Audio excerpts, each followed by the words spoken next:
6 seconds. That's all it took for an M4's roar to shatter steel and glass, killing the predators who thought they could attack my wife in our driveway and just drive away. They had no idea who they were dealing with. But moments earlier, the commotion before the yelling, the shooting, the wail of sirens, everything was ridiculously calm. The Saturday sun drenched Willow Creek in a golden haze, a picture-perfect suburban morning. I was out front, hose in hand, washing my truck, relishing the mundane pace of civilian life I'd battled to regain after quitting the army. This peace, this normally, was a jewel I never took for granted. On the driveway, my wife Laura unloaded groceries from our Jeep, humming softly, her smile catching the sun. She glowed content that quiet moment. Her laughter, the glint in her eyes was my world, my anchor for one instant. Everything felt safe, perfect. Then I saw it, a battered sedan crawling down our street, too slowly. Strange, it disappeared around the bend, to then reappear. Limping from the other direction, my training buzzed low in my mind. See, evaluate, something didn't feel right. A shadow over the sunset, peaceful. I tried to push it away, old habits surging, but the feeling clung like humid air. The silence felt brittle, set to shatter. Laura reached for the final grocery bag, her greatest concern if the yogurt had warmed. Driving home, that disappeared when two men strode up the driveway, their footsteps purposeful. Not neighbors. One was thin with a scraggly beard and hard eyes, the other heavy, clean-shaven, searching the garage and house with a hunter's intensity. They had flimsy orange vests draped over street attire like an inexpensive disguise. The thin one cut off Laura's path, his tone cutting the morning.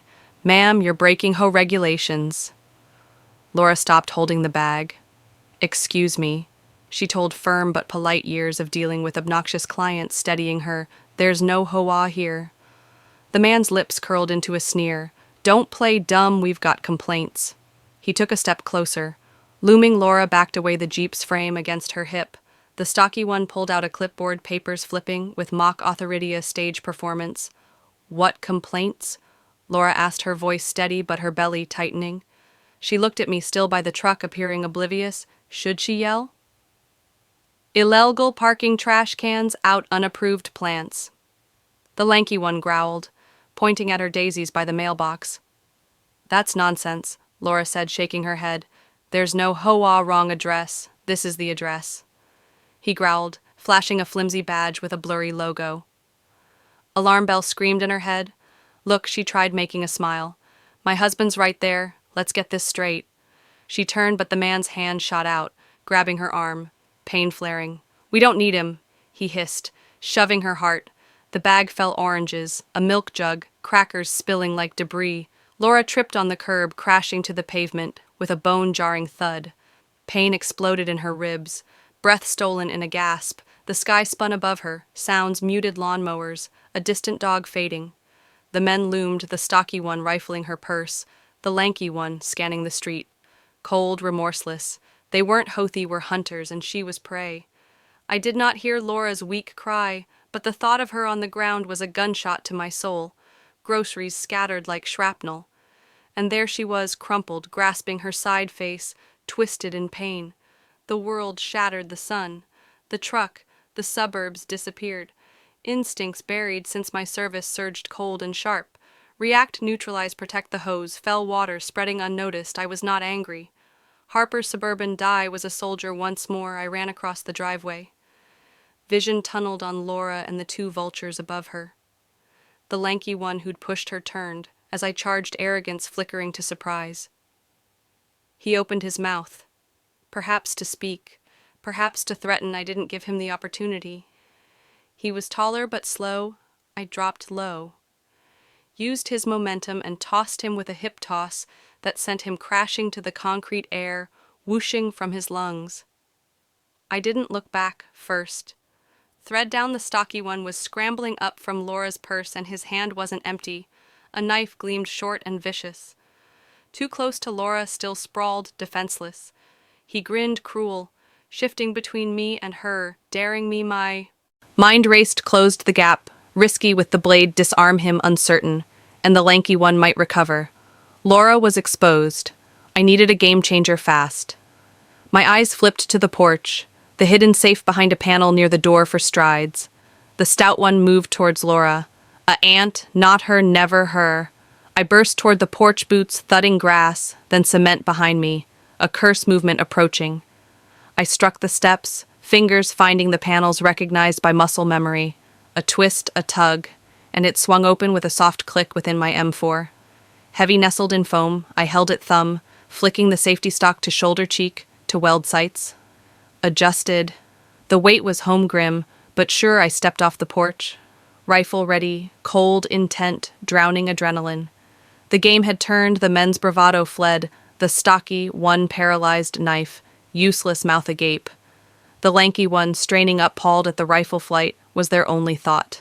"Get to the car," the stocky one screamed, pushing his partner toward a rusted Ford Taurus half on the curb. They staggered, panic making them clumsy. I moved forward, finding a firm stance at the end of the driveway. Eyes fixed on the car. Flaking paint, no backplate, the men mumbling around in the interior. The driver shoved the key in the engine. Straining, gasping, dying smoke wisped from the hood, where the lanky one had collided a moment before. He tried once more, same result. They were not leaving. They brought aggression to my door, harmed Laura. They never got to run away to terrorize another family. My work stopped them, hold them for the police. I breathed, finger on the trigger. World still crack. The first shot ripped through the driver's fender, metal crumpling crack. The second smashed the driver's mirror, glass glinting crack. The third hit the engine block, smoke filling to black. Crack. The fourth flattened the front tire, the car sagging crack. The fifth webbed the rear windshield, collapsing at crack. The sixth punched the trunk of last stamp. Silence descended heavy, shattered by the hiss and ticking metal of the engine gunpowder, and oil stung the air. The men spilled out, doors flying, scrambling onto the asphalt, hands, high faces drained of menace. Only terror left. The knife was gone, their confidence dust. They'd made the wrong choice, misjudged the man with the hose. I held the M4 firm, pinning them with its stare, their breaths ragged. The car was smoking. Ruined sirens wailed close. I kept the muzzle at ready and knelt beside Laura. Her eyes were closed. Face-pale hand holding her ribs. I grabbed her shaking hand. "Laura, it's over, you're safe." Her grip was tighter, a tear bisecting the dirt on her cheek. "Help's coming," I said, rage and terror clashing inside me. Police cruisers screeched in strobing lights. Officers poured out guns, low surveying Laura. Injured, the wrecked men, cuffed face down. My rifle. Grounded neighbors appeared, whispering. Gazing, old Mrs. Callahan asked, "Matt, you okay?" But halted at the scene. I nodded tightly, intently on Laura. Officers rummaged the Taurus, bagging fake HOA badges, a crowbar, lockpicks, stolen mail, and a pistol in the seat. My jaw clenched. Come for more than robbery. A veteran cop, graying at the temples, came to the homeowner. I nodded. He eyed Laura, the rifle. The evidence, and nodded slightly. You did what was necessary.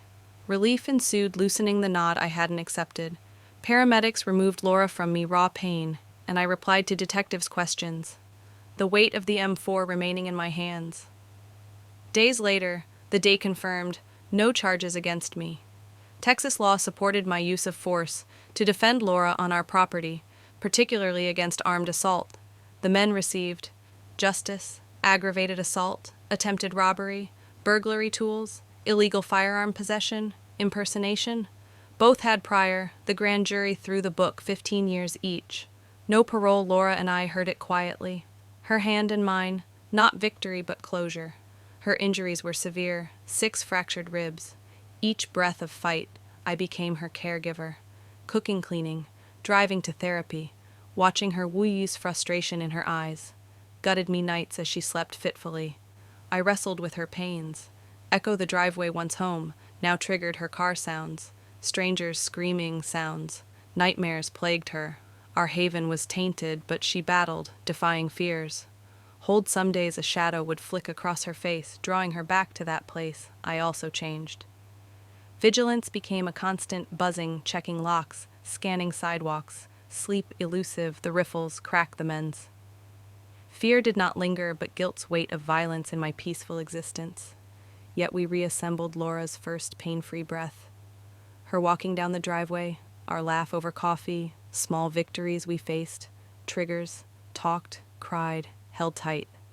The ordeal forged us stronger. One day, I carved a plaque from scrap wood. This home stands unbroken.